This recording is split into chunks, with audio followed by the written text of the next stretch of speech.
Britain is closing in on another Brexit win after the International Trade Secretary confirmed the UK is in talks over the possibility of a trade deal with the Gulf Cooperation Council, GCC, an economic union of Arab nations valued at more than £2.6 trillion, and Julian Jessop, the former chief economist at the Institute of Economic Affairs, has hailed the news as proof that Britain is lining up new trade agreements much more quickly than predicted by Brexit naysayers. Britain has embarked on a 14-week consultation on a future deal with the GCC and is seeking the views of the public and business, with International Trade Secretary Anne-Marie Trevelyan hoping to begin talks on a deal in 2022. The GCC comprises the Kingdom of Bahrain, the State of Kuwait, the Sultanate of Oman, the State of Qatar, the Kingdom of Saudi Arabia, and the United Arab Emirates, and it is one of the UK's largest trading partners. Total bilateral trade was worth over £30 billion in 2020 and in accord with the six monarchies is seen as a key target for post-Brexit Britain,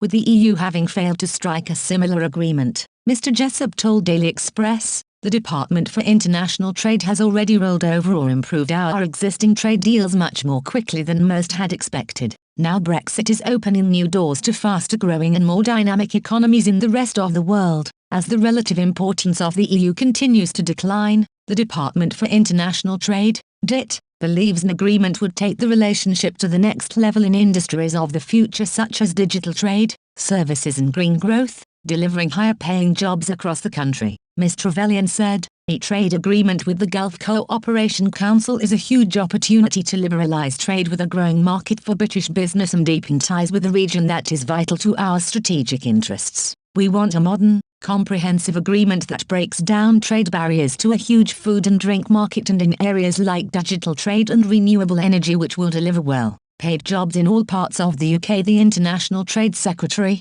who succeeded Liz Truss in a recent cabinet reshuffle which saw the latter promoted to Foreign Secretary, is expected to hold a bilateral meeting in London with GCC Secretary General Dr. Nayef Fala Al Hajraf and members of the Bahrain government, who currently hold the rotating presidency of the GCC, concluding in January 2022. The consultation includes a questionnaire aimed at gathering information from participants about their experiences and priorities when doing business with the countries in the GCC to ensure any future deal reflects the UK's best interests. Trade Minister Ranal Jayawardena said, "The nations forming the Gulf Cooperation Council are, together, one of our biggest trading and investment partners and are home to over 50 million people, from exports of Welsh lamb and Scotch beef, to biscuits from Belfast and financial services from the City of London. I am determined to strike a deal that will further cement our relationships, attract investment, promote trade opportunities and provide significant benefits for British business, creating jobs in communities across the country."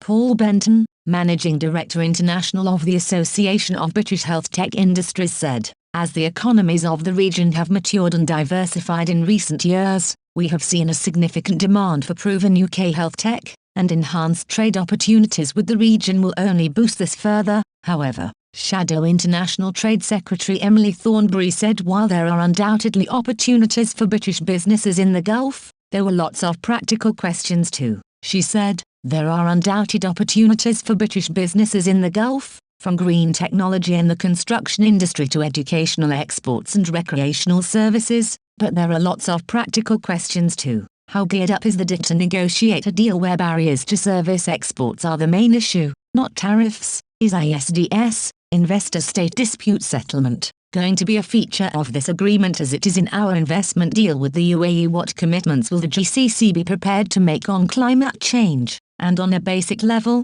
how easy will it be to agree common rules with a set of countries whose own systems are still quite different? But above all of those is a question of morality, and whether we should be willing to agree preferential terms of trade with a group of autocracies who have some of the worst records in the world for the abuse of human rights, the mistreatment of workers, and the subjugation of women. Since its inception in 1981, there have been few instances where the GCC has been able to conclude free trade agreements. Deals with the four countries of the European Free Trade Association and Singapore are among the few it has successfully concluded. Others have failed due to political reasons. In 1990, free trade talks between the GCC and the EU were launched but subsequently failed due to Europe's insistence on including human rights clauses. The talks ended in 2008 without a deal. Similarly, trade talks with Australia began in July 2007 but ended 2 years later without reaching an agreement.